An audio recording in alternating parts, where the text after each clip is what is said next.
Hola, buenos días, ¿cómo estás? Bueno, pues en este día vamos a ver en esta presentación patrocinada por Logística las obligaciones del patrón. Si tú estás interesado en comenzar un startup, si estás interesado en comenzar una empresa, necesitas emprender un negocio, bueno, este tema es especialmente para ti. ¿Por qué? Porque si tú necesitas empezar un negocio, y de ese negocio necesitas proveer de recursos o hacerte de recursos humanos y contratar distintos tipos de perfiles y puestos, pues tú necesitas saber cuáles son las obligaciones que tienes como patrón, cuáles son tus funciones como patrón. Y eso es lo que vamos a ver en este día.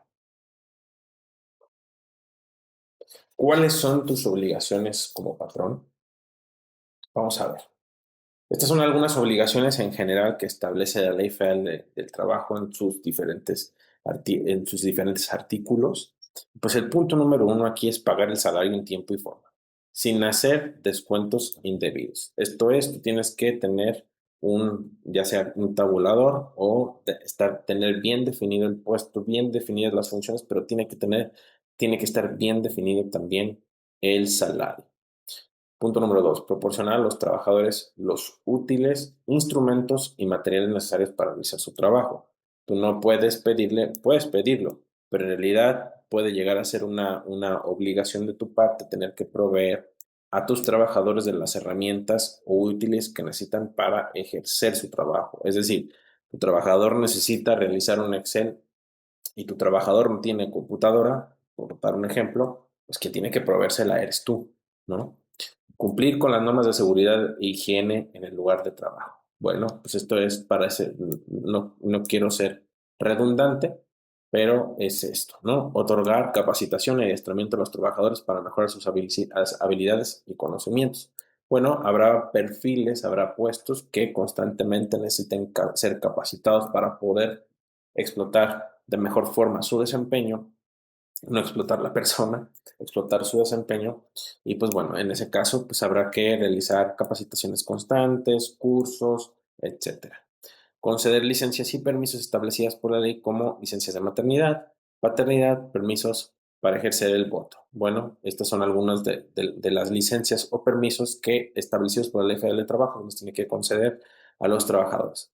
Pedir constancias de trabajo a los empleados expedir constancias de trabajo a los empleados que lo soliciten, respetar la jornada laboral establecida, así como los días de descanso y de vacaciones. Esto es, pues, conforme a el término dentro de la relación laboral que tenga el trabajador para con su patrón, es decir, un año de trabajo es equivalente a 12 días y así dos en dos hasta llegar a los 20. La otra obligación que tenemos es seguridad social y beneficios laborales. Inscribir a los trabajadores en el Instituto Mexicano del Seguro Social, IMSS, y pagar las cuotas correspondientes. Este y el siguiente son dos puntos claves. Las cuotas y las obligaciones que tenemos como obrero patronales son indispensables para no tener o poder prevenir cualquier riesgo con multas, cualquier riesgo de incumplimiento en la relación laboral, hay que cumplir con esas aportaciones. Otorgar aguinaldo, esto es hasta antes del día 21 de diciembre de cada año. Respetar el derecho a la prima vacacional y reparto de utilidades. En cuanto al primer concepto, que es la prima vacacional, es un 25% de la prima vacacional y la prima vacacional es relativo a las vacaciones pagadas que le corresponden cada año a los trabajadores, ¿no? Por último, el reparto de utilidades, pues en base a las ganancias, a las utilidades que tuvo durante un año fiscal la empresa, ese porcentaje que les corresponde a los empleados. Cumplimiento fiscal y administrativo. Retener y enterar el impuesto sobre la renta.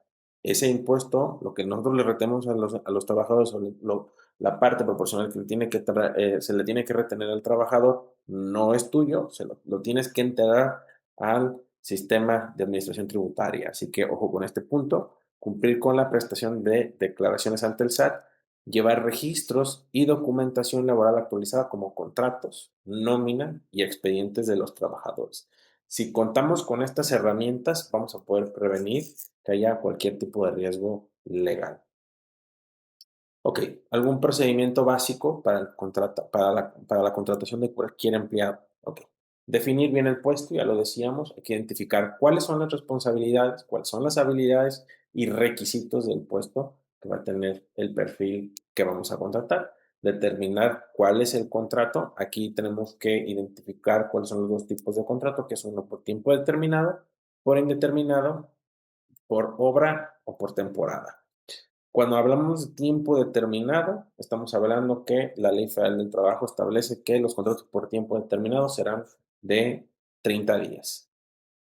Cuando hablamos de tiempo indeterminado es que no existe un límite en el término para ponerle fin a la relación laboral. Y aquí hay que tener muy en claro lo siguiente, y es que hay criterios de la Suprema Corte que nos han ayudado a poder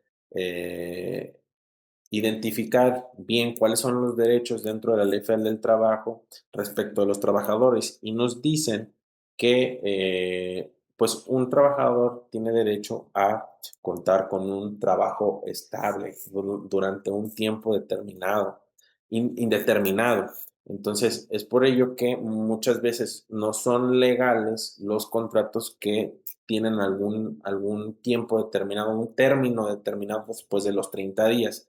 Es decir, no puedes o no es posible ponerle un término al contrato de 6 meses, porque si tú pretendes que a los 6 meses ya no le renueves ese contrato, obviamente esto va a ir en tu perjuicio, ¿no? Si es que llegase el trabajador a demandar por algún tipo de despido injustificado. Fijar el salario, prestaciones y beneficios conforme a la ley y políticas internas. Procedimientos para contratar. Punto número 2. Formalización de la relación laboral. Hay que redactar un contrato y firmar contrato de trabajo conforme a la Ley Federal del Trabajo. Si tú no cuentas con los documentos idóneos para respaldar la relación de trabajo, si tú llegas a tener algún tipo de conflicto en el futuro con tu trabajador y decide iniciar un procedimiento en tu contra, una demanda en tu contra, pues la verdad es que en muchos casos las tenemos de perder. ¿Por qué? Porque al final ni tú vas a decidir cuánto es lo que, si fue, independientemente si fue justificado o injustificado el despido, tú no vas a terminar decidiendo cuáles van a ser las prestaciones que tú le vas a pagar al trabajador. ¿Por qué? Porque nadie las estableció. El trabajador va a informarle al juez que tenía un salario tal, X, sea que sea menor o sea que sea mayor, y tú vas a ir a decir que tenía otro, por decir algo. Y al final va a terminar decidiendo el juez, ya sea que el trabajador acreditó haber tenido determinado salario, o que tú acreditaste que tenía determinado salario. Esto obviamente lo podemos acreditar con recibos de nómina, etcétera, pero es un ejemplo del que si no contamos con el documento, lo que nos puede afectar es que no podamos establecer claramente cuáles eran las prestaciones del trabajador. Punto número 2, solicitar y archivar documentos del empleado.